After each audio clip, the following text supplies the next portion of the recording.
이 시간 우리 하나님께서 주신 말씀 함께 읽겠습니다. 우리 창세기 4장 1절에서 15절까지 말씀입니다. 창세기 4장 1절에서 15절까지 말씀입니다. 아담이 그 아내 하와와 동침하니 그녀가 임신해 가인을 낳고 말했습니다. 여호와의 도우심으로 내가 아들을 얻었다. 그리고 하와는 다시 가인의 동생 아벨을 낳았습니다. 아벨은 양을 치는 사람이 되고 가인은 농사를 짓는 사람이 됐습니다. 세월이 흐른 후 가인은 땅에서 난 것을 여호와께 제물을 가져오고 아벨은 자기 양떼의 첫 새끼들과 양떼의 기름을 제물로 가져왔습니다. 여호와께서 아벨과 그의 제물은 인정하셨으나 가인과 그의 제물은 인정하지 않으셨습니다. 가인은 몹시 화가 나서 고개를 떨구었습니다. 그러자 여호와께서 가인에게 말씀하셨습니다. 왜 화가 났느냐? 왜 고개를 떨구었느냐? 만약 내가 옳다면 어째서 얼굴을 들지 못하느냐? 그러나 내가 옳지 않다면 죄가 문 밖에 도사리고 있을 것이다. 죄가 너를 지배하려 하니 너는 죄를 다스려야 한다. 가인이 자기 동생 아벨에게 말해 그들이 들에 나가 있을 때 가인이 일어나 그의 동생 아벨을 쳐서 죽였습니다. 여호와 하나님께서 가인에게 말씀하셨습니다. 내 동생 아벨이 어디 있느냐? 가인이 말했습니다. 모릅니다. 제가 동생을 지키는 사람입니까? 여호와께서 말씀하셨습니다. 내가 무슨 짓을 저질렀느냐? 내 동생의 피가 땅에서 내게 울부짖고 있다. 이제 너는 입을 벌려 내 동생의 피를 받은 땅으로부터 저주를 받을 것이다. 내가 땅을 일궈도 다시는 땅이 내게 그 결실을 내주지 않을 것이며 너는 땅으로부터 도망해 떠도는 사람이 될 것이다. 가인이 여호와께 말했습니다. 보십시오. 제 벌이 너무 무거워 견디기 어렵습니다. 오늘 주께서 저를 이 땅에서 쫓아내셔서 주의 얼굴을 볼 수 없게 됐기 때문에 내가 이 세상에서 도망해 떠도는 사람이 될 것입니다. 저를 만나는 사람들은 모두 저를 죽이려 들 것입니다. 함께 읽습니다. 여호와께서 그에게 말씀하셨습니다. 그렇지 않을 것이다. 누구든 가인을 죽이는 사람은 7배로 복수를 당할 것이다. 그리고 여호와께서 가인에게 한 표를 주셔서 누구를 만나든 그가 가인을 죽이지 못하게 하셨습니다. 아멘. 네, 오늘은 창세기 4장 1절에서 15절까지의 말씀으로 이 아담스 패밀리, 아담의 가족 이야기를 좀 나누면 좋을 것 같습니다. 여러분, 모든 것에는요, 이 최초라는 경험과 이 최초라는 순간이 존재하죠. 우리가 지금 나누고 있는 이 창세기도 사실은 이 태초에 대한 이야기 아닙니까? 하나님께서 세상을 어떻게 창조하셨는가, 그 세상의 시작에 대해서, 그 처음에 대해서 이야기를 하고 있는 것입니다. 개인적으로 저의 인생에도 다양한 이 처음의 순간들이 있었는데요. 한번 생각을 해봤습니다. 어떤 게 가장 기억에 남는가, 아니면 나를 어렵게 했는가. 그 중에서 가장 기억에 남았던 것이 이 첫째 딸 이 하이가 저희 가정 가운데 이제 왔던 순간인데요. 이때는 모든 것이 사실 낯설고 이제 두렵고 어려웠던 시간이었습니다. 모두가 그렇게 생각하는 것은 아닐 수도 있겠다라는 생각이 갑자기 들었어요. 저는 결혼을 하면요, 이렇게 바로 좋은 이 남편이 되고 이 좋은 이 아빠가 될 수 있을 거라고 생각을 했습니다. 결혼하면 자연스럽게 아이가 생기는 줄 알았어요. 그런데 그게 아니라는 것을 결혼하는 순간 절실히 깨닫게 되었죠. 그렇게 준비된 남편도 없고 그렇게 준비되어진 아빠도 없다는 것입니다. 벌써 이제 9년 전입니다. 10년 전이죠, 사실. 10년 전에 이제 아내가 이제 임신을 하게 됐고 2015년 1월에 이제 하이가 이제 저희 집으로 이제 병원을 떠나서 이제 오게 되었는데요. 그때 저는 이제 막 신대원에 이제 입학을 해서 이제 계절학기를 지나가고 있었습니다. 이 계절에 꼭 그 히브리어와 헬라어를 이 계절에만 듣게 해주셨어요. 그래서 그때 이제 히브리어를 이제 처음 이제 배우다 보니까 이제 신대원도 들어갔고 얼마나 의욕이 넘쳤겠어요. 그런데 한 번도 배워보지 못했던 이 히브리어를 이제 배워야 하는데 매일마다 수업에 이 퀴즈가 있는 거예요. 근데 이 퀴즈가 말이 퀴즈지 뭐 거의 뭐 중간고사 하듯이 그렇게 시험을 이제 내시니까 열심히 준비할 수밖에 없었는데 그때 이제 저희 딸이 이제 병원을 떠나서 이제 집에 온 거예요. 막막하고 두렵고 내가 이 아빠로서도 잘 이 도움을 줘야 되는데 히브리어는 매일마다 이 퀴즈가 있기 때문에 부담이 되었습니다. 그래서 나름 이제 계획을 짰어요. 열심히 이제 그 표를 만들고 밑줄을 그어가면서 이제 저희 딸이 집에 왔을 때 내가 무엇을 해야 할까에 대한 내가 어떠한 이 계획대로 움직여야 할까를 이제 고민을 했을 때 그 네이버를 찾아보니까 이제 신생아들에게 가장 이제 중요한 게 혹시 뭔지 아세요? 신생아들, 그러니까 어린이들 말고 신생아들. 신생아에게 가장 중요한 게 뭐냐면 이 수유, 이제 젖을 물리는 것과 이제 배변을 이제 봐주는 게 가장 이제 중요하죠. 그때는 뭐 사실 아무런 움직임이 없는 이 시기이기 때문에 잘 먹여야 되고 잘 이제 배변을 시키고 또 먹은 것을 이제 잘 이제 배출할 수 있도록 이제 트림을 시켜 줘야 되는데 어른들처럼 한 번 먹으면은 뭐 이렇게 먹지 않아도 되는 텀이 이제 긴 게 아니라 어린 아이들은 보통 2시간 혹은 3시간 간격에 한 번씩 이 젖을 물려야 되는 거예요. 제가 분유를 타서 주면 얼마나 좋겠어요. 근데 아내가 젖을 물려야 되니 이제 아내도 처음이고 저도 처음이고 이제 아이도 처음인 거예요. 젖을 빨아본 적이 없으니까. 그래서 이제 모두가 합심해서 이제 도와야 되는 이제 시간들인 거죠. 그래서 머릿속으로 좀 생각을 했습니다. 아주머니가 이제 퇴근을 하시면 이제 저녁 10시부터 한 7시까지를 이제 제가 이 아이의 이 수유와 배변과 또 저의 공부 이 세 가지가 다 이게 이루어져야 되는데 2시간, 3시간 간격에 한 번 이 우유를 먹이고 잘 트림을 시키고 기저귀를 갈아주고 이제 자면은 그 다음에 이제 공부하면 되겠다. 뭐 밤을 새서라도 사실 하면 되지 않겠어요? 이제 그런 생각을 가지고서 계획을 짜고 이제 실천을 하는데 이제 10시가 됐어요. 이 아이한테 이제 젖을 먹여야 되는데 제가 젖을 먹인 건 아니고 아내가 젖을 먹이는데 먹지를 않는 거예요. 젖을 빨지를 않는 겁니다. 아내도 당황하고 저도 당황하고 이 아이도 빨리지가 않으니까 본인도 당황해서 계속 울고 2시간, 3시간 안에 빨리 먹여야 되는데 얘가 30분이 넘도록 1시간이 넘도록 먹지를 않는 거예요. 그리고 한번 이제 빨기 시작하면은 잘 먹어서 한 60ml 정도 먹으면 좋은데 뭐 한 10ml 먹고 안 먹으니 뭐 먹었지만 뭐 배가 부르겠어요. 오히려 빨고 울다가 이제 힘들어서 지쳐서 이제 자는 거예요. 저는 공부를 해야 되는데 지쳐서 잔 이 아이가 30분이 지나서 다시 울기 시작하는 거예요. 그러니까 뭐 정신없이 이제 밤새 이 아이를 달래가면서 우유를 먹여가면서 졸아가면서 이제 공부를 하면서 그렇게 하루를 거의 망쳤던 기억이 있어요. 히브리어도 당연히 망쳤겠죠. 그렇게 저의 이 신대원 시작의 이 입시를 이렇게 망치면서 시작했던 이 시간이 있었어요. 지금 돌이켜 보면은 그 모든 시간들은 뭐 초보 아빠로서의 뭐 흑역사라고 이야기할 수 있겠지만 뭐 한편으로는 이제 둘째 딸 이 조이를 위한 또 하나님의 이 선행 학습을 위한 좋은 시간은 아니었을까라는 생각을 하게 되어집니다.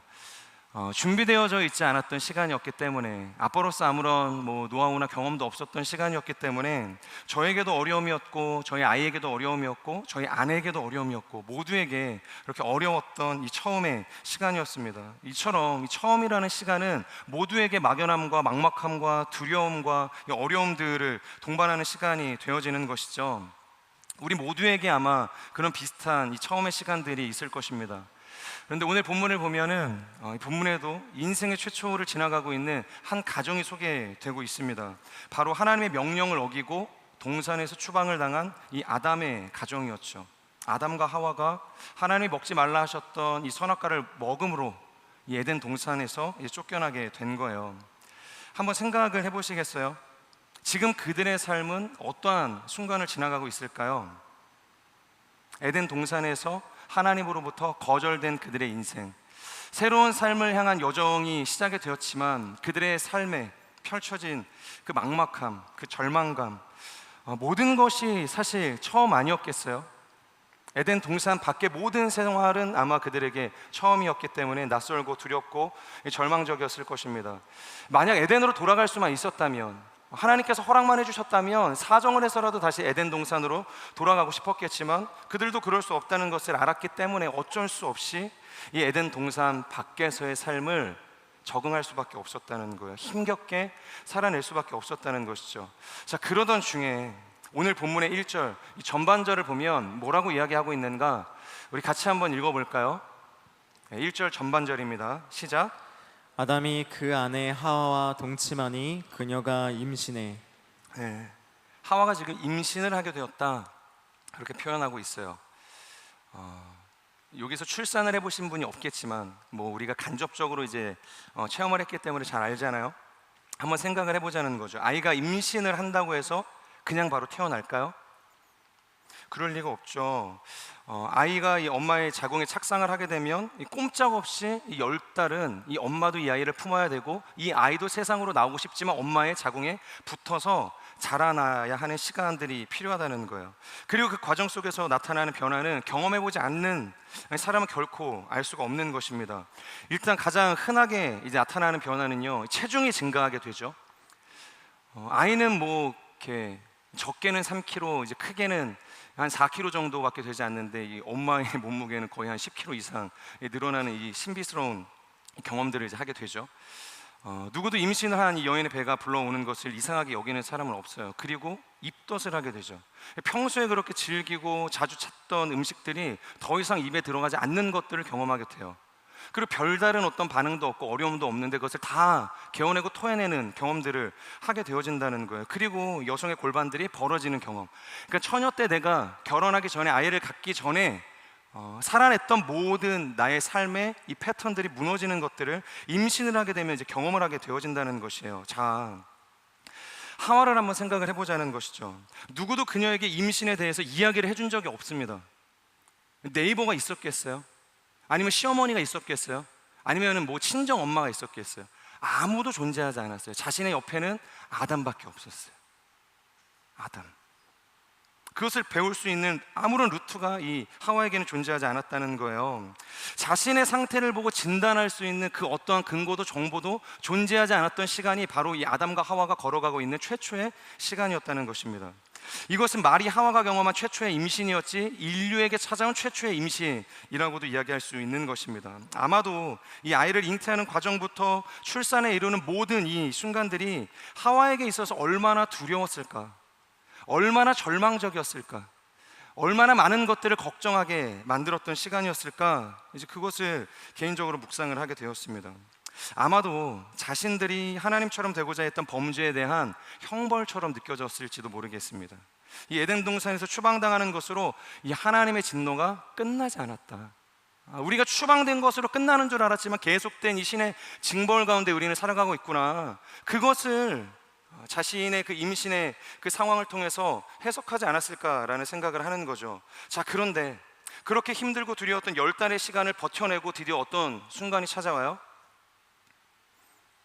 이 아이가 세상 밖으로 나오는 시간이 찾아오는 거예요. 드디어 이제 출산을 하게 된 거죠. 그때 아담과 하와는 비로소 깨닫게 된 거예요. 뭘 깨닫죠? 신이 우리를 버린 것이 아니구나. 이것은 신의 형벌이 아니었구나. 그리고 마치 아담이 하와를 처음 보았을 때 그녀를 보고 고백했던 것처럼, 내 뼈 가운데 뼈요, 이 살 가운데 살이라는 그 고백을 통해서 이 하와를 높여준 것처럼 이 새 생명을 향해서, 자신에게 찾아온 이 첫 아들을 향해서 뭐라고 외치는가? 우리 1절의 말씀 다시 한번 읽어볼까요? 1절 전반절 말고 이렇게 풀텍스트로 한번 띄워봐 주실 수 있을까요?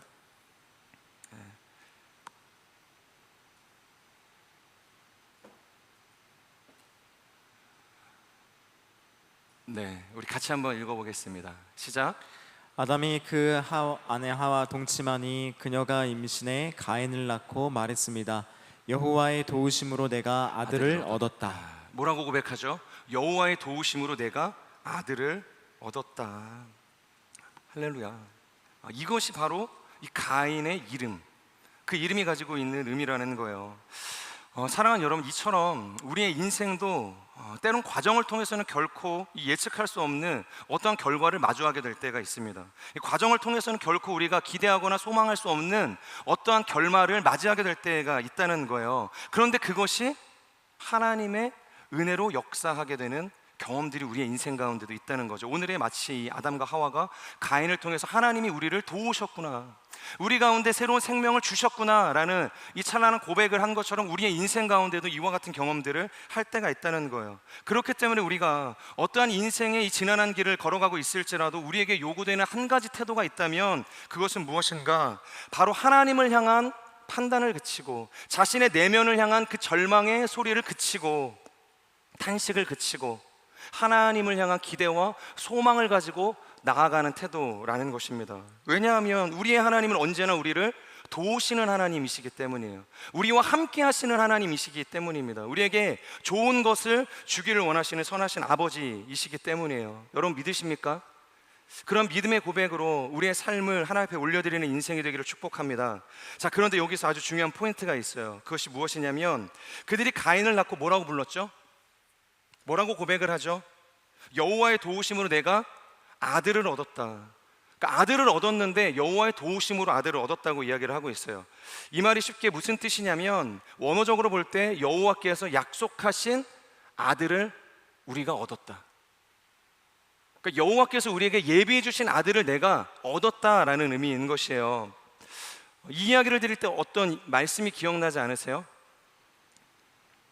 창세기 3장 기억이 안 날 수도 있어요. 왜냐하면 지난주에 우리는 이 본문의 말씀을 묵상하지 않았기 때문에 3장 15절 말씀을 보면 이런 말씀이 있습니다. 내가 너와 여자 사이에 내 자손과 여자의 자손 사이에 증오심을 두리니 여자의 자손이 내 머리를 상하게 하고 너는 그의 발 뒤꿈치를 상하게 할 것이다. 누구의 후손이 이 사단의 발 뒤꿈치를 상하게 할 것이라고 이야기하고 있죠? 여자의 후손. 이 하와의 후손을 통해서, 자녀를 통해서 이 사단을 이기게 하시겠다, 지금 그 이야기를 하는 거예요. 여러분, 이것을 우리가 원시복음이라고 이야기합니다. 그러니까 최초의 복음이라고 이야기를 해요. 근데 우리는 알잖아요. 이것은 가인에 대한 이야기가 아니라 메시아에 대한 이야기라는 거. 그러니까 예수님에 대한 이야기라는 거죠. 그분께서 오셔서 마침내 이 사단과의 모든 전쟁에서 승리를 거둘 것이다. 우리는 복음을 통해서 그것을 알고 있다는 거예요. 우리는 완성된 성경의 형태로 복음을 받아들였기 때문에 이것에 대한 아무런 오해가 없다는 거죠. 그런데 하와의 입장에서는 다르다는 거예요. 하와는 우리와 같은 이 완성된 복음이 없었다는 거예요. 이해가 가시죠? 그 자손을 이 수천 년 뒤에나 오실 예수님으로 이 하와가 연결해서 생각을 할 수 있을까요? 불가능한 일입니다. 이 사도 바울도 주님께서 곧 오실 것이라고 이야기를 했잖아요. 내가 곧 올 거야. 그렇기 때문에 사도 바울도 결혼하지 않았던 거예요, 사실. 예수님께서 곧 오실 거라고 생각을 했기 때문에, 만약 예수님이 내일 오신다고 한다면 지금 결혼해서 가정을 이루는 것이 무슨 의미가 있겠는가? 열심히 복음을 전하자. 이방인의 사도로 나를 부르셨으니 그 부르심에 최선을 다하자. 하루가 1000년 같고 1000년이 하루 같다는 예수님의 이 계산법, 이 하나님의 계산법을 만약에 바울이 알았다면 그도 아마 가정을 차렸을지 모르겠다, 그런 생각을 합니다. 어쨌든 이 하와도 이 예언의 말씀을 메시아로, 예수 그리스도로 연결할 수 없었다는 거예요. 그리고 당연히 자신에게 주신 이 가인을 통해서 이 예언의 말씀을 해석할 수밖에 없었다는 거예요. 가인이 이꼴 메시아가 된 겁니다. 가인이 예수님과 같은 존재가 된 거예요. 그가 승리자였다는 것입니다. 그리고 할 수만 있다면 이 메시아, 이 가인을 통해서 에덴으로 돌아갈 수 있을 거라는 이 소박한 기대도 아마 그들이 품었을지 모르겠다, 그런 생각을 합니다. 자, 그런데 시간이 지나도 아무런 일도 일어나지 않아요. 하나님은 여전히 가인을 주셨지만 그 이후로는 침묵하고 계세요. 아무런 액션이 없습니다. 그들도 뭔가 잘못됐다는 것을 느끼게 되는 거예요. 그리고 자신의 배가 다시 불러오기 시작해요. 자, 그것이 2절의 말씀입니다. 우리 2절 같이 함께 읽겠습니다. 시작. 그리고 하와는 다시 가인의 동생 아벨을 낳았습니다. 아벨은 양을 치는 사람이 되고 가인은 농사를 짓는 사람이 됐습니다. 이 가인의 동생 아벨이 태어나게 됐어요. 아마도 가인을 낳았을 때와 같은 두려움은 없었을 거라고 생각이 됩니다. 하지만 가인이 태어났을 때와 같은 소망과 기쁨의 고백은 없었을 것입니다. 우리가 그것을 알잖아요. 그래서 그 둘째 아들의 이름이 뭐예요? 아벨입니다. 아벨은 바로 허무라는 그 의미를 가지고 있죠. 허무하다. 자식을 낳았는데 허무하다고 이야기를 하는 이 부모, 그리고 그것을 실제로 아들의 이름으로 만들어준 부모. 이것을 전도서에서 말하는 이 헛되다, 모든 것이 헛되다에서 이야기하는 그 헤벨과 똑같은 단어라는 거예요. 그러니까 모든 것이 헛되다. 이 아들도 헛되다. 헛되다는 것을 이 아벨을 통해서 지금 표현하고 있다라는 거예요. 얼마나 그들이 가지고 있는 지금 절망이 큰가를 지금 보여주고 있는 대목이죠. 자, 한 아이가 하나님께서 약속하신 이 자녀라는 위대한 고백을 하게 만들었다면, 지금 또 다른 한 아이는 하나님께서 약속하신 것이 그들의 인생 가운데 아무런 소망이 되지 못함을 고백하게 만들었다는 것입니다. 참 비극이죠. 어찌 보면 이 두 아이 모두 불쌍한 존재라는 생각이 드는 것이죠. 제 개인적으로 아마 이런 삐뚤어진 이 부모의 관심과 이 왜곡과 이 차별 때문에 이 두 아들의 결국에는 이 살인이 일어나게 되는 것은 아닐까, 그런 생각을 합니다. 이 첫째 아들을 향한 과도한 애착, 그리고 몰입이 인류 최초의 살인이라는 이 비극으로까지 이어지게 된 것이죠. 보시는 분들이 계실 거라고 생각이 됩니다. 이 금쪽 같은 내 새끼라는 표현이 좀 과한데, 금쪽 같은 내 새끼라는 프로그램이 있는데, 이 아이들의 문제를 진단하고 이 솔루션을 제공하는 프로그램이죠. 그러니까 어떤 돌발적인 행동을 하고 이 폭력적인 반응을 보이는 아이들 앞에서 이 오은영 박사님이 나름의 이 부모를 향한 솔루션을 이제 주시는 거예요. 그런데 항상 그런 어떤 그 에피소드를 보면서 이 오은영 박사님이 하시는 이야기가 있어요. 뭐냐면 대부분 아이들의 문제가 아니라 그 아이들을 그렇게 방치하고 키우고 대하는 부모에게 모든 문제가 있다고 이야기를 하는 거예요. 바로 이 부모의 잘못된 이 양육 방식이 아이들을 그렇게 만들었다라는 것입니다. 여러분, 최근 우리가 유튜브나 이 뉴스 방송들을 보면은 이 교권이 무너진 이 학교 현장에 대한 고발 기사를 접하게 되지 않습니까? 혹시 이곳에 교사분들이 계시다면 힘내십시오. 그런데 결국 전체적인 이 기사의 스토리를 보면요, 문제가 뭐냐? 물론 교사의 문제가 있을 수도 있습니다. 그리고 이 아이들의 문제가 있을 수도 있어요. 여러 가지 어떤 학교 프레임의 문제들이 있을 수도 있습니다. 그런데 가장 중요한 것은 자녀에 대한 그 잘못된 인성교육, 가정교육이 가장 큰 문제라고 모든 사람들이 똑같이 진단을 하고 있다라는 거예요. 그것이 가장 큰 문제라는 것이죠.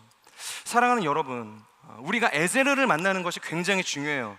사랑하는 남편을 만나는 것, 사랑하는 아내를 만나는 것, 그래서 아름다운 한 몸이 되는 것이 너무나 귀하고 복된 일이죠. 제가 지난번에 이 에제르는 성경에서 언제나 누구에게만 사용한다 말씀을 드렸죠? 하나님께만 사용되어지는 표현이에요. 그러니까 그 주어가 언제나 하나님이세요. 하나님. 이 구약에 36번이 이 에제르라는 표현이 나오는데 35번이 하나님께만 사용이 되어져요. 오직 하나님께서 인간의 구원 문제에 뛰어들 때만 그분이 우리를 돕는 자시다, 우리를 구원하시는 자다, 우리의 생명을 보존케 하시는 자다, 우리의 대적을 물리치시는 자시다, 그래서 우리를 건지시는 에제르시다, 이제 이런 표현을 사용을 한다는 것이죠. 그런데 성경에서 유일하게 이 에제르가 하나님이 아닌 다른 곳에 사용되어지는 곳이 어디죠? 바로 아담과 하와, 그들의 만남을 통해서 하나님께서 에제르를 고백하게 하시잖아요. 나의 에제르, 한 몸이 되게 하신다. 아담과 하와가 서로의 에제르였다라는 거예요. 마치 하나님께서 우리의 구원을 위해서라면 결코 포기하지 않으시는 것처럼, 그리고 용납하시고 끊임없이 인내하시고 사랑으로 우리를 품어주시는 것처럼 하나님께서는 바로 그들을 자신과 같은 돕는 배필로 붙여주셨다는 거예요. 그렇기 때문에 우리도 하나님과 같은 마음으로 서로를 용납하고 사랑하고 돕는 배필이 되어줘야 하는 것이죠. 어떠한 순간 속에서도 다른 것이 아닌 서로의 구원을 먼저 생각할 수 있는 관계가 되어줘야 하는 거예요. 따라서 에제르는 이 서로의 구원만을 생각하고 헌신하고 사랑할 수 있는 존재다. 그렇게 제가 말씀을 드렸던 것을 기억하고 계시죠? 자, 그런데 더 나아가서 이 에제르라는 것은 그들 두 사람의 문제로 끝나는 것이 아니라는 거예요.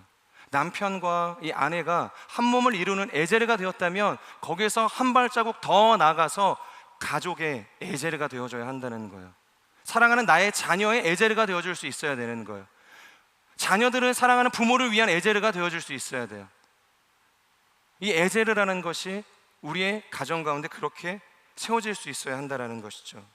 따라서 이 에제르라는 것, 그것은 우리 모든 가정의 서로의 구원을 위해서 반드시 존재해야 한다. 자녀를 부모의 이 꿈이 되게 강요하지 않고 왜곡된 사랑으로 자녀의 삶을 통제하는 것이 아니라 오직 에제르, 자녀의 구원만을 위해서 헌신하고 사랑하고 용납하고 품어줄 수 있는 아름다운 구원의 교육이 이 가정 가운데 이 자녀와 이 부모 관계에서 이루어질 수 있어야 한다라는 것이에요. 여러분 믿으십니까? 사랑하는 배우자를 만나는 것을 위해서도 여러분 열심히 기도하시기를 바라지만, 더 나아가서 내가 자녀를 위한 아름다운 에제르의 부모가 되어지기를 위해서도 기도할 수 있는 여러분들이 되기를 주님의 이름으로 축복합니다. 자, 그렇다면 이 가인과 아벨 사이에는 어떠한 갈등과 부모의 편애가 있었는가, 그것을 좀 살펴보길 원하는데, 그리고 그 갈등 속에서 이 가인과 아벨은 어떻게 반응하고 있는가. 우리 2절의 말씀을 다시 한번 읽도록 하겠습니다. 2절입니다. 시작. 그리고 하와는 다시 가인의 동생 아벨을 낳았습니다. 아벨은 양을 치는 사람이 되고 가인은 농사를 짓는 사람이 됐습니다. 네, 2절을 보면 명백한 이 부모의 편애가 지금 나오는 것을 발견할 수 있어요. 첫째 아들은 뭘 하는 사람이었어요? 농사를 짓는 사람이었죠. 당연히 가인에게 가지고 있는 기대가 있었기 때문에 자신들의 땅, 토지를 물려주었을 거라는 거예요. 하지만 둘째 아들에게는 아무런 기대를 하지 않았습니다. 그래서 그저 양을 치는 신세로 전락하게 되었다는 것이죠. 자, 그렇다면 이런 질문을 던질 수 있을 것 같아요. 도대체 양을 치는 것이 무슨 문제인가? 양을 치는 게 왜 뭐가 다른 문제인가? 하지만 당시의 이 시대적 상황을 보면요, 이 양을 치는 것이 어떤 누군가에게, 가정에게 사회적으로 의미 있는 이 노동이 되기에는 문제가 있었어요. 그러니까 아무런 가치가 없는 일이라고 이야기할 수 있다는 것이죠. 왜냐하면 그때만 하더라도 인류는 육식을 하지 않았습니다. 고기를 먹지 않았다는 거예요. 이 아담과 하와가 동산에서 쫓겨난 그때부터 이 노아의 홍수 심판 이전까지 모든 땅의 사람들은 그 땅의 소산물을 통해서 자신의 생명을 보존하게 되었다는 것이에요. 모든 사람이 고기에 입을 대지 않았다는 것이죠. 그렇기 때문에 비록 곡식 하나 키우려고 1년 내내 쉬지도 못하고 종처럼 살아내야 했던, 땀을 흘려야 했던 가인의 인생이었지만, 그래도 그는 인류 최초의 식탁을 책임질 수 있었던, 권위를 가졌던 존재였다는 것이에요. 당연한 일이죠. 왜냐하면 가인은 메시아잖아요. 가인은 승리자잖아요. 가인을 통해서 그들의 다시금 회복의 소망을 노래하게 했잖아요. 그것이 가인의 인생이었다는 거예요. 그렇다면 아벨은 도대체 무엇을 한 것인가? 도대체 양을 왜 돌봤냐는 것이죠. 부모가 그에게 양을 치라고 이야기했던 것은 아니었을 것입니다. 쉽게 말하면 그저 소일거리로 그 양을 그냥 돌본 거예요. 할 것이 없었기 때문에. 부모가 무슨 책임 있는 일을 맡긴 적도 없으니까 양치는 일은 그저 들판에 있는 양들을 향해서 자신이 할 수 있는 일은 무엇인가 라고 생각을 했을 때 그냥 양을 쳐야겠다, 그래서 양을 치게 된 거예요. 사실 아무런 목적도 아무런 이유도 이 아벨에게는 없었다는 것이죠. 이렇게 아벨의 삶을 제가 묵상을 하다 보니까 이 다윗의 어린 시절이 떠올랐습니다. 우리가 아는 것처럼 이 다윗의 인생도 이 유년기가 굉장히 어려웠잖아요. 많은 이 차별을 받았던 인생이지 않았습니까?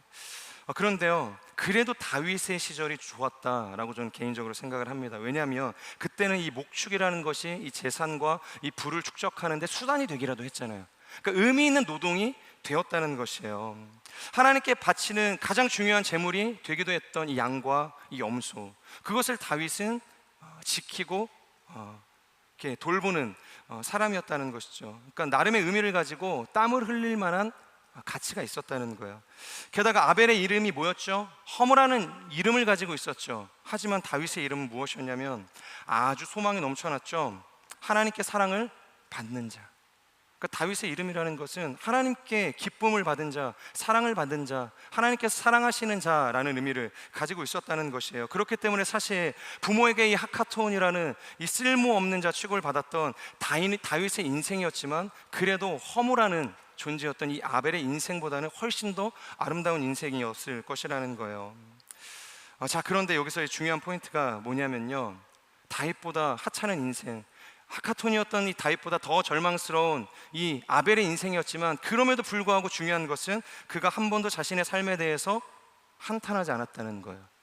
하나님을 향해서 원망하지 않았다는 거예요. 주어진 삶의 자리를 외면하거나 부정하지 않았다는 것이에요. 형의 것을 빼앗으려고 하지 않았다는 거예요. 자신에게 주어진 삶에 충실히 살아내는 인생이었다는 거예요. 여러분, 환경 탓을 할 만도 하죠.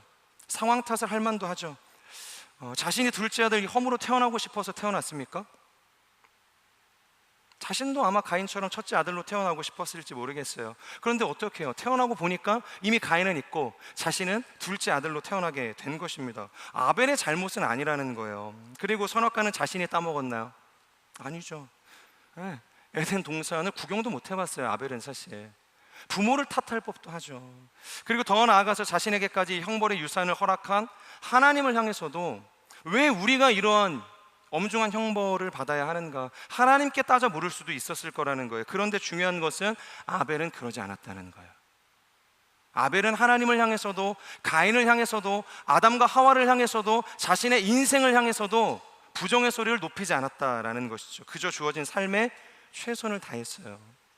주어진 삶에, 자신의 삶에 맡겨주신 모든 것에 마음을 쏟았고 의미를 부여했고 가치를 발견하며 충성스러운 삶을 살았던 인생이 바로 아벨이었습니다. 여러분, 무엇을 의지해서 그가 살아냈을까요? 무엇이 그로 하여금 그러한 삶을 살아갈 수 있게 했을까? 바로 믿음이에요. 이 전능자를 향한 그 믿음으로 그는 자신의 삶에 실족하지 않고 무너지지 않았다는 것입니다. 사랑하는 여러분, 믿음이 주어지는 것은 한순간입니다. 이 시간에 어떤 쏟아 부어내는 어떤 그 길이만큼 우리의 믿음이 커지는 것이 아니에요. 이 믿음이라는 것은 그냥 한순간에 갑자기 찾아오는 것입니다. 오직 하나님의 은혜로 우리에게 부어지는 선물인 것이에요. 그래서 이 믿음이라는 것은 우리가 통제할 수 없어요. 드라이브를 걸 수 없습니다. 받고 싶다고 해서 받고, 받지 않고 싶다고 해서 받지 않을 수 없는 것이라는 거예요. 그런데 믿음의 지경이 넓혀지는 것은 전혀 다른 문제라는 거예요. 믿음의 지경이 넓혀지는 것은 전혀 달라요. 여기에는 반드시 우리의 시간이 요구되고 우리의 인내가 필요하고 우리의 의지와 결단이 수반되어져야 하는 것이에요. 그래서 이것을 성경에서는 뭐라고 이야기하냐면 경건이라고 이야기합니다. 믿음의 지경을 넓히는 것을 경건이라고 이야기하고 또 다른 말로 예배라고 표현을 하는 것이죠. 바로 초라하기 그지없던 이 하카톤의 인생보다 더 쓸모없던 이 헤벨의 인생이 오히려 하나님 앞에서 경건을 훈련할 수 있는, 예배를 드릴 수 있는 더욱 최적의 자리가 되었다는 거예요. 경건을 훈련하는데, 우리가 하나님 앞에 예배하는데 그것이 하카톤이든 헤벨이든 가인과 같은 승리자의 인생이든 아무런 상관이 없다는 것이에요. 그 어느 곳에서든 우리는 하나님을 예배할 수 있는 최고의 경건, 최고의 예배를 드릴 수 있다는 것이죠. 그것이 아벨의 인생이었어요. 아벨은 그것을 알았을지 모르겠습니다. 사랑하는 여러분, 축복합니다. 우리가 최악이라고 여기는 그 모든 자리를 오히려 하나님께 올려드릴 수 있는 최고의 경건을 훈련할 수 있는 자리, 최상의 예배를 올려드릴 수 있는 거룩한 지성소로 세우기를 주님의 이름으로 축복합니다. 이 결핍이 있는 우리의 가정, 불만족스러운 나의 직장과 학업, 도저히 용납이 되어지지 않는 깨어진 관계들이 있죠. 그곳에서 여러분들이 아벨이 되기를, 아벨처럼 경건을 훈련하고 하나님 앞에 예배를 올려드릴 수 있는 선한 인생이 되기를 주님의 이름으로 축복합니다. 자, 이제부터 우리가 본격적인 이야기를 하기를 원하는데, 이 3절에서 5절의 말씀을 우리 같이 한번 읽어보도록 하겠습니다. 시작. 세월이 흐른 후 가인은 땅에서 난 것을 여호와께 제물로 가져오고 아벨은 자기 양떼의 첫 새끼들과 양떼의 기름을 제물로 가져왔습니다. 여호와께서 아벨과 그의 제물은 인정하셨으나 가인과 그의 제물은 인정하지 않으셨습니다. 가인은 몹시 화가 나서 고개를 떨구었습니다. 네, 본문을 보면 어느 날 하나님이 갑자기 그들에게 찾아와서 제물을 요구하셨어요. 한 번도 말씀하시지 않으셨고 자신들에게 현현하지 않으셨고 자신들과 관계를 맺으신 적이 없으셨어요. 그런데 갑자기 찾아와서 제물을 요구를 하시는 거죠. 기가 막힌 상황 아닙니까? 하나님의 음성을 처음 들은 것도 기가 막힌데 찾아와서 하신다는 이야기가 제물을 가지고 오라는 거예요. 어떠한 매뉴얼도 없고요, 어떠한 기준도 없고요, 어떠한 방식이었는지도 알지 못합니다. 왜 제물을 요구하는지도 그들은 알지 못하는 상황이었어요. 이런 하나님의 등장은 아벨도 마찬가지고 가인도 마찬가지고 이 아담과 하와도 받아들이기는 쉽지 않았을 것입니다. 한 번이라도 그들이 경험을 해봤어야죠. 아담과 하와도 하나님 앞에 제물을 드려본 적이 없었어요. 경험해 본 적이 없었다는 거예요. 자신의 자녀들에게 뭔가 이야기를 해줄 경험이 없었다는 거예요. 그들의 모두에게 사실 이 제물이라는 것은 최초의 시간이었습니다.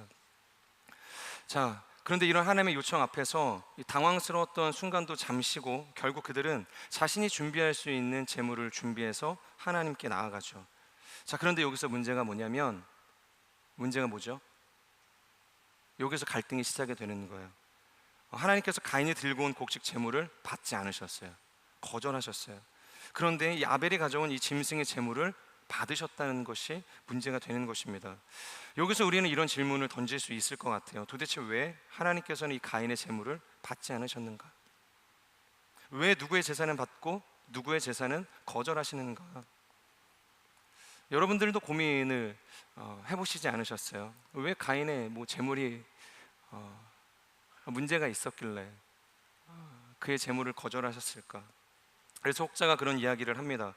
아벨은 피의 제사를 드렸지만 가인은 피의 제사를 드리지 않고 곡식 제사를 드렸기 때문에 하나님께서 거절하신 것이다. 여러분들은 어떻게 생각을 하세요? 그러면 가인이 이 농부를 산 것 자체가 문제가 되지 않을까요? 애초부터 그럼 양을 쳤어야죠. 하나님께서 이 양의 기름과 그 피를 좋아하신다면 곡식 농사를 질 이유가 하나도 없는 거예요. 결국 하나님께서도 직업의 귀천을 나누시는 분이 되시는 겁니다. 게다가 땅의 소산을 통해서 살 것을 명령하신 분도 아담이 아니었어요. 하나님께서 그렇게 말씀하셨어요. 내가 땅에서 씨를 뿌리고 땀을 흘리고 그것을 개간해서 나는 땅의 소출을 통해서 먹고 살 것이다. 생명을 보존할 것이다. 하나님께서 이 농사를 허락하시고 그들에게 명령하셨다는 거예요. 결국엔 이 가인의 입장에서는요, 자신이 드릴 수 있는 자신의 최선의 것이라고는 사실 이 곡식 열매밖에 없었어요.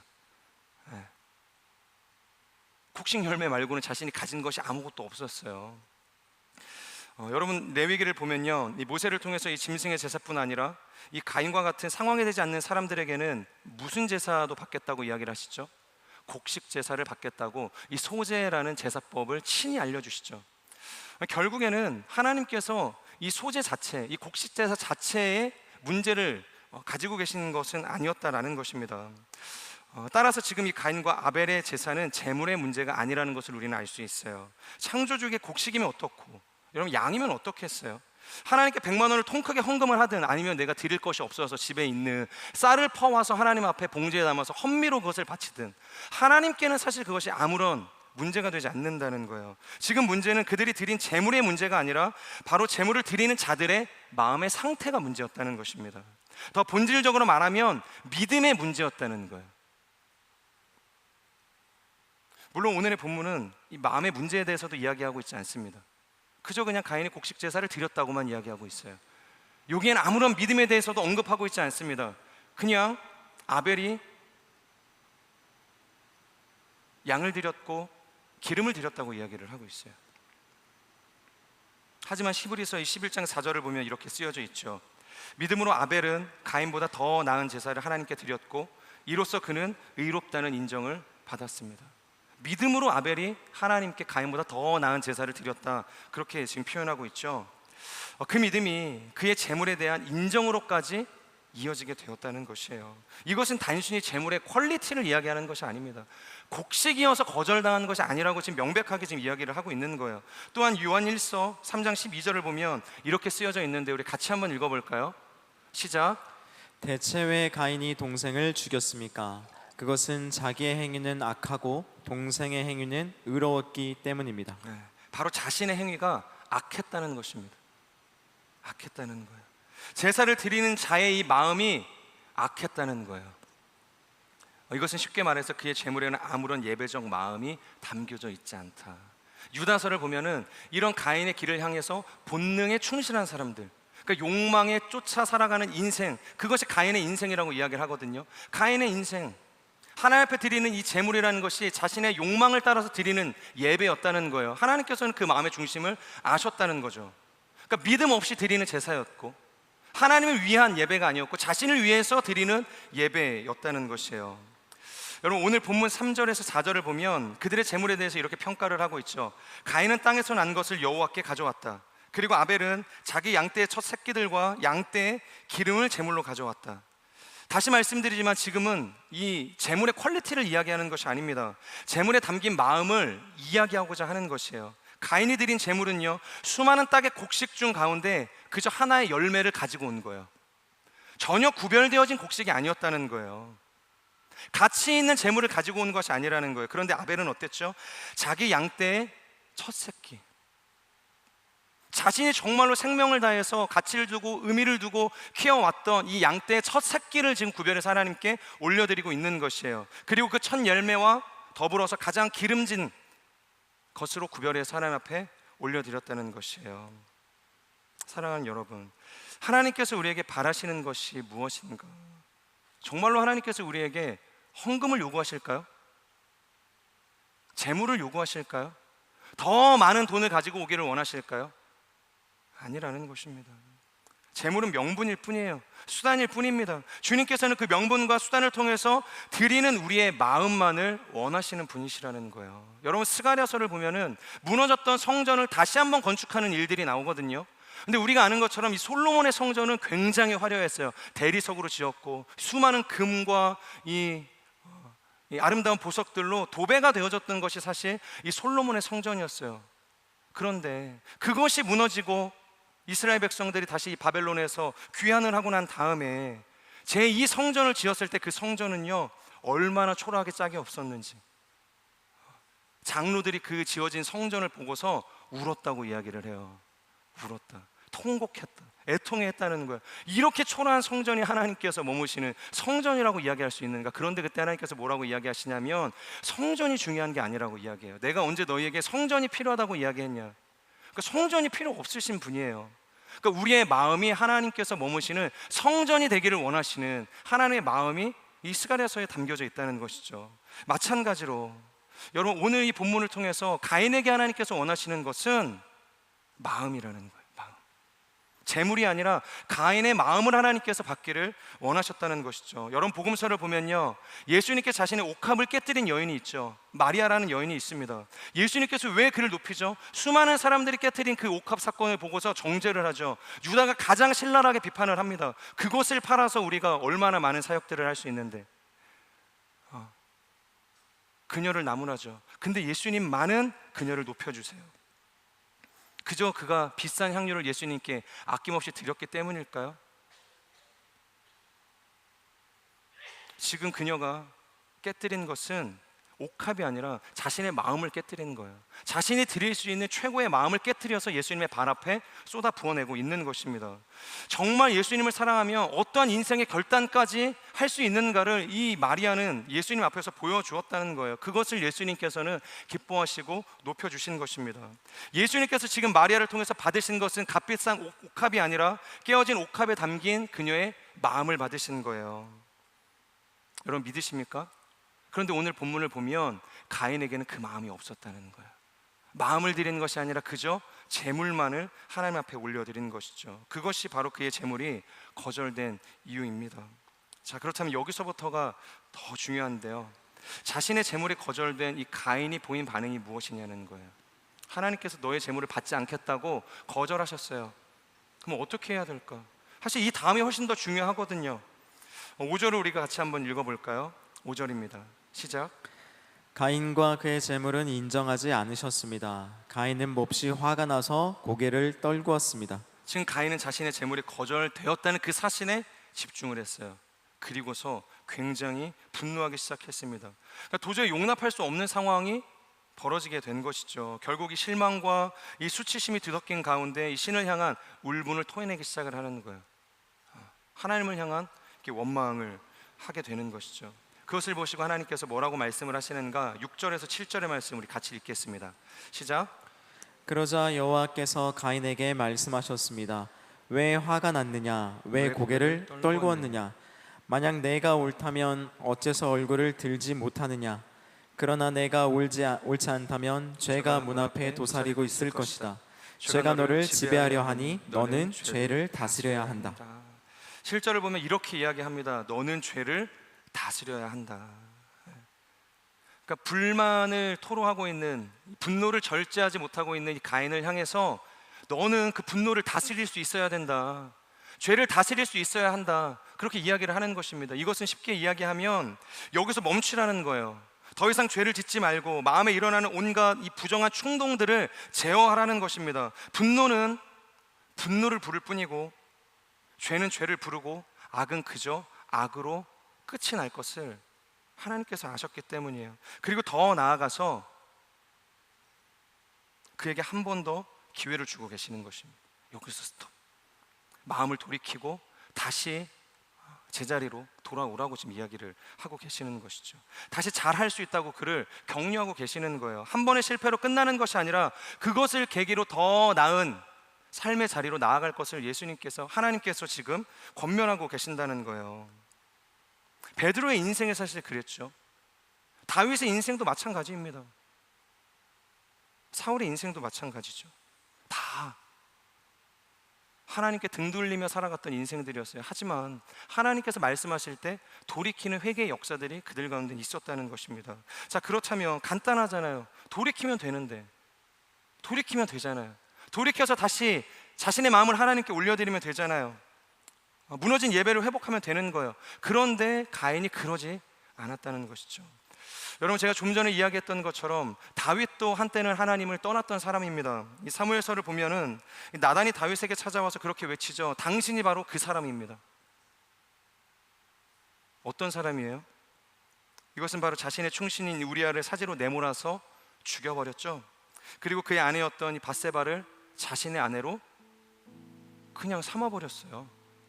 충신을 죽이고 충신의 아내였던 아내를 자신의 아내로 받아들이는 것이죠. 여러분, 다윗의 위대함, 성경은 다윗을 하나님의 마음에 합한 자라고 이야기하는데 도대체 다윗의 위대함은 무엇일까요? 다윗이 하나님의 마음에 합한 근거는 무엇이었을까? 그가 아무런 죄도 없는 흠없는 왕이었기 때문일까요? 아니면 전례 없는 위대한 이 왕국을 만들었던 이 역사의 중심에 이 다윗이 있었기 때문일까요? 아니라는 것을 우리가 잘 알잖아요.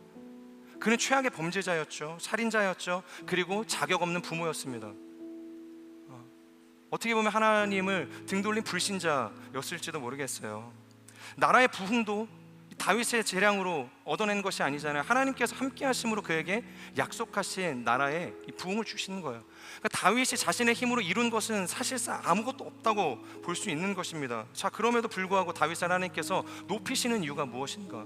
왜 위대한 선지자라고 이야기하는 것인가? 왜 하나님의 마음에 합한 자라고 그렇게 칭송하고 있는 것인가? 바로 그가 회개할 수 있는 사람이었기 때문이에요. 하나님께 돌이킬 줄 아는 사람이었기 때문입니다. 실패를 딛고 제자리로 돌아올 줄 아는 사람이었기 때문이에요. 자신의 수치를 인정하고 비난과 조롱을 감내하며 하나님께 다시금 소망을 둘 줄 아는 인생. 주여, 주의 성령을 내게서 거두지 마십시오. 그 구원의 기쁨, 주님을 예배하는 그 즐거움을 나로 하여금 다시금 회복시켜 주십시오. 무엇이 옳은지 알고 있던 인생이었어요. 그래서 그 옳은 것을 다시 한번 선택해서 하나님이 원하시는 그 거룩한 자리로 나아갈 줄 아는 인생이 바로 다윗이었습니다. 이것이 바로 다윗이 가진 위대함이었어요. 그가 가진 것은 아무것도 없었습니다. 오히려 너무 하자가 많은 인생이었죠. 그렇기 때문에 이것을 통해서 하나님께서 우리에게 무엇라 말씀을 하시는가, 가인에게 무엇라 말씀을 하시는가, 정말로 우리가 가지고 있어야 할 최고의 가치는 무엇인가? 바로 이 다윗이 가지고 있던 위대함이라는 거예요. 바로 애통해야 하는 마음, 회개할 줄 아는 마음, 하나님의 그 명령 앞에 다시금 자신의 마음을 돌이키고 돌아갈 수 있는 마음, 그것이 우리에게 필요하다는 것이죠. 그런데 그는 회개하지 않았어요. 가인은 돌이킬 수 있는 기회를 주었지만 끝까지 돌이키지 않았어요. 오히려 죄를 다스리기는커녕 이 죄에 먹히는 선택을 하게 되었죠. 최악의 결과입니다. 그것이 바로 8절, 동생을 돌로 쳐 죽인 사건이죠. 동생을 쳐서 죽였어요. 그냥 인류에서 발생한 최초의 살인이었습니다. 그것도 형제살인. 게다가 한술 더 떠서 아벨을 찾는 하나님의 질문에 뭐라고 이야기하는가? 제가 어떻게 합니까? 제가 아벨을 지키는 자입니까? 참, 이런 것은 닮지 말라고 해도 잘 닮아요. 마치 선악과를 따먹고 하나님께 이 책임을 전가하던 이 아담의 모습과 유사하지 않습니까? 당신이 나에게 주신 저 여인이 나에게 이 선악과를 먹게 만들었습니다. 그러니까 하나님께 책임을 전가하고 있는 모습이에요. 가인이 똑같은 거예요. 만약에 제가 하나님이었다고 했다면 저는 그냥 즉창을 하지 않았을까? 가만두지 않았을 거예요. 눈에는 눈, 생명에는 생명 아니겠어? 그의 생명을 거둬갔을지 모르겠어요. 하지만 그럼에도 불구하고 하나님께서는 끝까지 이 가인을 포기하지 않는 모습을 보이시죠. 그것이 바로 본문 15절의 말씀입니다. 우리 15절의 말씀을 같이 한번 읽어볼까요? 시작. 여호와께서 그에게 말씀하셨습니다. 그렇지 않을 것이다. 누구든 가인을 죽이는 사람은 7배로 복수를 당할 것이다. 그리고 여호와께서 가인에게 한 표를 주셔서 누구를 만나든 그가 가인을 죽이지 못하게 하셨습니다. 누구도 가인을 손대지 못하게 할 것이다. 그리고 그를 죽이는 사람에게는 내가 7배로 복수할 것이다. 심지어 하나님의 표를 주어서 그를 완전히 보호해 주시겠다, 언약을 해주시는 그 선하신 하나님의 모습으로 지금 가인에게 나타나고 계시는 거예요. 여러분, 지금 하나님께서 뭘 하고 계시는 걸까요? 그게 뭘 약속하고 계시는 거죠? 아니, 가인에게 무엇을 지금 기대하고 있는 걸까요? 그냥 심판해버리면 되는데, 그의 생명을 거두어 가시면 되는데 왜 이 가인에게 계속해서 기회를 주시냐고요. 왜 그를 죽이지 않으시는 거냐는 거예요. 왜 표를 주어서 하나님께서 보증한 사람이다, 내가 인친 사람이다, 내가 보호하는 사람이다, 누구도 건들지 말라고 이야기하는 걸까요? 지금 하나님께서는 끝까지 이 가인을 향해서 회개할 기회를 주고 계시는 거예요. 사실 하나님 입장에서는 자신의 손으로 이 가인의 생명을 끝내는 것이 편해요. 이 사건을 일단락 하실 수 있을 거라는 거예요. 그런데 그러지 않으셨다는 거예요. 왜 그럴까? 그가 회개하기를 원하시는 거예요. 그것이 아버지의 마음입니다. 그것이 창조주의 마음이에요. 다시금 그가 돌이킬 수 있도록 끝까지 포기하지 않으시고 그를 격려하고 계시는 거예요. 혹시 이곳에 지금 하나님의 이 모습이 불편하게 여겨지시는 분들도 계실지 모르겠어요. 그러니까 열심을 가지고 율법적인 정신을 가지고 정말로 헌신적으로 교회를 사랑하며 섬기는 누군가에게는 이러한 정말로 모든 것을 쏟아 부어주시는 이 탕부 하나님과 같은 이 모습에 불편하신 분들이 계실지도 모르겠어요. 어떻게 이 가인 같은 인생, 어떻게 자신의 동생을 죽인 끔찍한 살인자를 징계하지 않으시고 책망하지 않으시고 그냥 은혜로 품어주시는가? 그러니까 하나님을 향해서 반감을 가질 수도 있다라는 것이에요. 그렇다면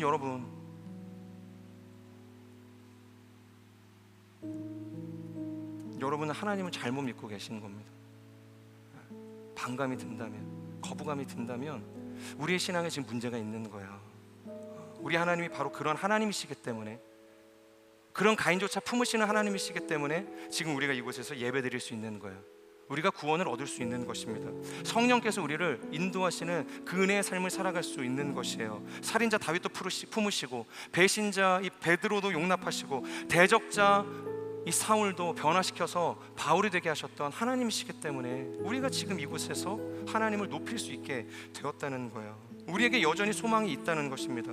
우리라고 가인이랑 다를까요? 아니요, 우리가 바로 가인입니다. 우리가 바로 하나님 앞에 다시 한번 무너진 이 예배를 세워야 할, 온전한 예배를 세워야 할 가인과 같은 인생이라는 것입니다. 저는 우리가 반드시 우리 안에 존재하는 이 가인을 볼 수 있는 인생이 되기를 주님의 이름으로 축복합니다. 그리고 그것을 하나님께서 보여주셨다면 가인처럼 계속해서 하나님을 향해서 원망하며 끝까지 가는 것이 아니라 그 자리에서 멈추고 돌이켜서 회개할 수 있는 인생, 그래서 자신의 죄에 대한 모든 완고함을 성령의 불로 태워낼 수 있는 그런 복된 인생이 되기를 주님의 이름으로 축복합니다. 그렇게 우리의 삶이 제자리를 찾기 시작할 때, 가인이 아니라 아벨의 인생을 살기 시작할 때 하나님께서도 가인과 같은 내 인생을 돌아보시고 아벨에게 주셨던 그 위대한 기쁨, 허무가 아닌 오히려 하나님께서 주시는 그 구원의 기쁨 가운데 우리를 인도해 주실 줄 믿습니다. 우리 같이 주신 말씀 기억하면서 함께 기도하며 나아가겠습니다. 신실하신 하나님, 오늘도 우리를 불러주시는 선하신 하나님을 바라보며 나아갑니다. 하나님께서 우리에게 요구하시는 것은 무엇인가? 하나님께서 나에게 기대하시는 것이 무엇인가? 인간적인 열심인가? 아니면 화려한 재물과 어떠한 가치 있는 것을 하나님께서 원하시는 것인가? 오늘의 말씀을 통해서 하나님께서 원하시는 것은 중심을 다한 예배임을 우리로 하여금 알게 하여 주시옵소서. 하나님은 영이시니 예배하는 자가 영과 진리로 예배할 것이라. 우리가 재물에 집중하지 않고 세상적인 가치에 집중하지 아니하고 오직 우리 자신을 하나님께서 기뻐하시는 거룩한 산 제사로 드릴 수 있는 하나님의 사람들이 되어질 수 있도록 역사하여 주시옵소서. 가인의 예배가 아닌 아벨의 예배로 하나님께 나아가는 우리의 삶이 될 수 있도록 기름 부어 주시옵소서. 그렇게 주신 말씀을 기억하며 우리 주여 간절히 선포하며 기도하며 나아갑시다. 주여, 우리가 주님을 예배하기를 원합니다. 하나님께서 우리에게 원하시는 것, 하나님께서 우리에게 기대하시는 것이 무엇인가? 하나님 그것을 상하고 통회하는 심령이 바로 우리로 하여금 알게 하여 주시옵소서. 중심이 다한 예배, 하나님 마음이 담겨진 예배, 정말로 하나님 우리 존재를 하나님 앞에 산채물로 내어드릴 수 있는 하나님 믿음의 예배를 하나님께서 우리 가운데 요청하심을 우리로 하여금 알게 하여 주시옵소서.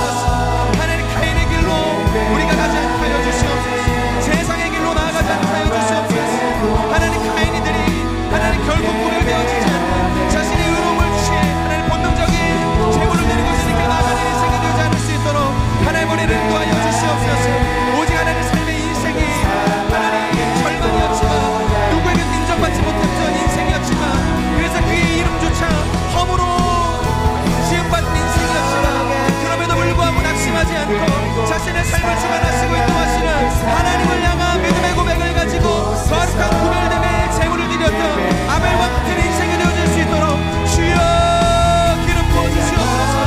우리가 아벨이 되기를 소망합니다. 아벨과 같은 신령과 진리로진 앞에 예배를 드리는 하나님의 사람들이 되기를 소망합니다. 주님 이곳에 오셔서 우리를 다스리시고 인도하여 주시옵소서.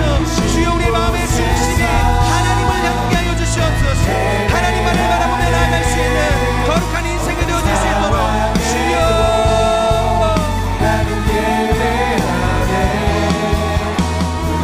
주님을 찬양하면서 시시하신 주님을 바라보며 나아가며 하나님 오늘 우리의 인생 가운데 찾아오셔서 무너진 모든 예배의 기쁨과 다시 한번 하나님 안에서 되어지는 놀라운 은혜가 있도록 하나님 우리를 인도하여 주시옵소서. 주여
기도하며 나아갈 때 하나님 우리가 어떤 상황 속에서도 하나님을 예배하는 하나님의 사람들이 되기를 소망합니다. 비록 아벨과 같은 인생이었지만 헛된 인생이었지만 모든 이의 사랑과 기대를 받지 못했던 처참한 무너져 있는 인생이었지만 하지만 그럼에도 불구하고 자신에게 허락한 모든 삶의 자리에서 믿음을 놓치지 않고 하나님 앞에 최상의 예배를 드리기를 마다하지 않았던 아벨과 같은 인생이 될 수 있도록 하나님 역사하여 주시옵소서. 자신의 삶을 구별하였던 이 아벨과 같이 하나님께서 원하시는 삶의 제사를 드렸던 이 아벨과 같이 하나님 우리의 인생도 하나님께서 기뻐하시고 요청하시는 거룩한 산 제물로 나아가는 하나님의 사람들이 될 수 있도록 역사하여 주시옵소서. 내가 걸어가는 모든 길 가운데에서 하나님을 향한 거룩한 경건을 훈련하게 하여 주시고 위대한 예배를 세워나갈 수 있는 하나님의 사람들이 될 수 있도록 기름 부어 주시옵소서. 주어진 말씀을 기억하며 다시 한번 우리 주여 간절히 선포하며 기도하며 나갑시다. 주여 주님 우리의 인생이 아벨과 같기를 소망합니다. 중심을 향한 예배 자신의 삶을 미련 없이 구별하여 나 앞에 올려드렸던 아벨과 같은 인생 하나님 모든 삶의 정성을 다해서 하나님 앞에 헌신하며 나아갔던 아벨과 같은 인생이 될 수 있도록 하나님께로 부어주시옵소서. 모든 차별과 하나님의 불이익과 하나님 그 절망의 순간 속에서도 하나님을 향한 믿음을 가지고 하나님을 향한 온전한 사랑의 고백을 가지고 하나님께서 요청하시는 하나님 준비된 삶의 예배자로 최상의 예배를 올려드렸던 하나님의 아벨과 같이 나의 인생의 모든 순간 속에서도 하나님 앞에 그렇게 준비되어진 인생 되게 하여 주시옵소서. 한순간에 나의 인생의 믿음이 만들어지는 것이 아니고 예배가 만들어지는 것이 아니고 끊임없이 하나님께서 허락하시는 그 모든 삶의 자리 가운데 하나님 우리가 준비하고 인내하며 헌신하며 성장해 나가는 하나님의 모든 경건의 시간을 통하여서 하나님 믿음의 시간을 통하여서 하나님의 받으시는 합당한 예배의 영광이 하나님의 열매를 맺기를 우리가 믿습니다. 하나님 우리가 그런 예배자가 되게 하여 주시옵소서. 우리가 그런 하나님의 거룩한 인생이 되어질 수 있도록 주님 인도하여 주시옵소서. 우리 마지막으로 한 번 더 기도하며 나아갈 때 우리 아까 기도했던 것처럼 돌아오는 주부터는 우리 아울리치가 시작이 되어지죠. 24일부터 저희가 28일까지 이제 제주 구자 제일교회 아울리치가 시작이 되어집니다. 또한 27일부터 28일, 29일, 30일 이 3박 4일 동안 이 포천 하랑 아이들과 함께 우리가 등광교회를 섬기게 되어질 것이고요. 그리고 28일, 29일, 이 30일 2박 3일 동안 우리가 파주 행복상승교회 그리고 화천 평광교회를 섬기게 되어집니다. 하나님께서 허락하신 이 아울리치의 자리, 정말로 하나님의 마음을 품고 나아가는 거룩한 복음의 여정이 되어질 수 있도록 하나님 인도하여 주시옵소서. 오직 예수 그리스도만이 드러나게 하여 주시고 생명 되신 예수 그리스도만이 전파되어지게 하여 주시고 오직 성령의 주권과 그 권위 아래에서 하나님의 인도하심을 받은, 그래서 성령의 열매를 우리가 풍성히 맺게 되어지는 그런 아울리치가 되어질 수 있도록 성령 하나님 기름 부어 주시옵소서. 오고 가는 모든 발걸음 가운데 하나님께서 함께하여 주시고 안전으로 지켜주시고 모든 악한 사단 마귀의 하나님 공격에 틈타지 않고 무너지지 않고 오직 승리를 외치는 거룩한 하나님 선교행전의 역사가 하나님 일주일간의 이 모든 아울리치 여정 가운데 시작되어지고 맞춰질 수 있는 은혜가 있게 하여 주시옵소서. 그렇게 4개의 국내 아울리치 지역을 우리가 하나님 앞에 올려드리며 우리 주여 간절히 선포하며 동성으로 기도하며 나아가겠습니다. 주여, 거룩하신 하나님, 4개 국내 아울리치 지역을 주님 손에 올려드립니다. 이 제주 구자 제일교회 주님 손에 올려드립니다. 하나님께서 맡겨주신 어린이 캠프를 하나님 잘 감당해 나갈 수 있도록 하나님 인도하여 주시옵소서. 예수 그리스도의 마음을 가지고 나아가게 하여 주시옵소서. 하나님의 사랑을 품고 나아가게 하여 주시옵소서. 성령이 주시는 담대함을 가지고 나아가게 하여 주시옵소서. 하나님께서 우리를 교회의 머리로 또 하나님의 교회의 그 집체로 불러주셔서 아름다운 연합과 동역의 한 몸을 이루게 하신 것처럼 하나님 우리가 짧은 시간 아울리치를 해서 그곳에서 사역을 할 때 선교를 할 때 하나님 우리 한 몸이 되게 하여 주시고 아름다운 교회를 세워나갈 수 있도록 기름 부어 주시옵소서. 포천하는 센터와 함께 우리가 등광교회를 섬기게 되어질 때 화천의 목상교회를 화천 평강교회를 우리가 섬기게 되어질 때 하나님이 주시는 영적인 권위 안에서 하나님 우리가 섬기게 하여 주시옵소서. 하나님이 주시는 그 영의 안정감 안에서 우리가 섬기게 하여 주시옵소서. 예수 그리스도의 그 거룩한 은혜 안에서 사랑 안에서 성령의 그 통하심 안에서 하나님 모든 시간들을 우리가 감당해 나갈 수 있도록 주여 역사하여 주시옵소서. 그 어떤 그 사단마귀의 하나님 공격 가운데서도 우리가 무너지지 않게 하여 주시고 생명 되신 예수 그리스도만을 전하는 거룩한 시간 되게 하여 주시옵소서.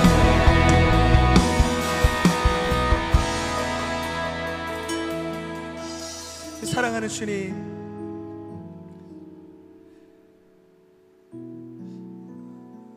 오늘 이 아담의 가정 가운데 나타난 비극과 같이 우리의 인생에도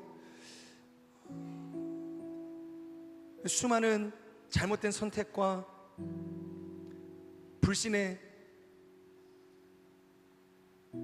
상황으로 인해서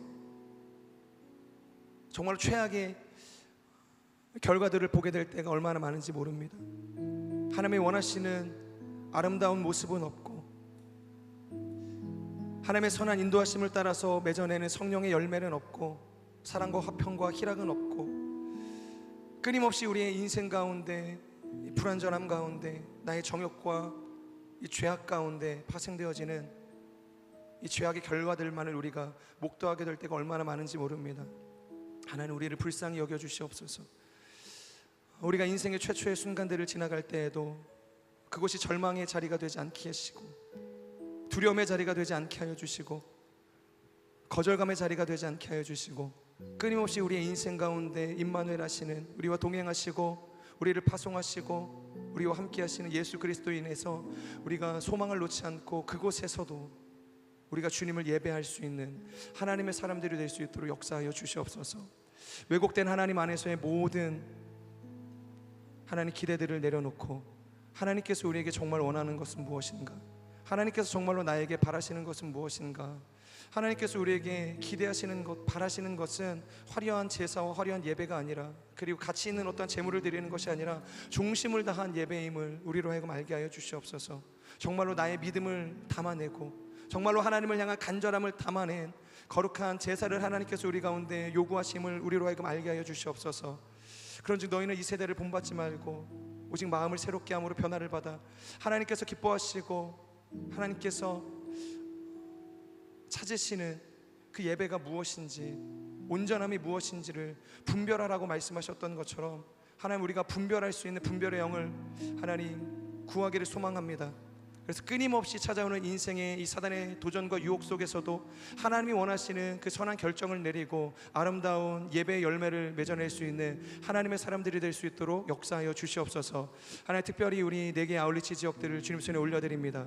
하나님, 제주도를 시작해서 이 포천과 경남교회를 섬기게 되어지고 또한 파주와 화천의 이 2개 또 지역들을 우리가 이번 일주일 동안 힘을 다해서 섬기게 되어질 텐데, 그 모든 곳에 하나님의 나라가 임하게 하여 주시옵소서. 예수 그리스도의 거룩한 그 복음이 세워지게 하여 주시옵소서. 생명을 살리는 놀라운 회복의 역사가 일어나게 하여 주시옵소서. 하나님의 몸된 교회를 우리가 기쁨으로 세워갈 수 있는 아름다운 연합과 동역의 시간들이 되어질 수 있도록 성령 하나님 역사하여 주시옵소서. 어떤 사단 마귀의 공격 가운데서도 우리가 흔들리지 않고 넘어지지 않고 실족하지 않고 오직 예수 그리스도의 그 복음의 그 승리만을 외칠 수 있는 은혜의 시간들이 될 수 있도록, 거룩한 선교 행전의 역사를 써나가는 시간이 될 수 있도록, 예수 그리스도의 증인으로서의 온전한 사명을 감당하는 시간이 되어질 수 있도록 기름 부어 주시옵소서. 그렇게 우리와 함께 하실 그 신실하신 주님을 찬양합니다. 감사합니다. 예수님의 이름으로 기도합니다. 아멘. 우리 기도를 받으신 주님 앞에 우리 감사의 박수 올려드립시다. 아멘.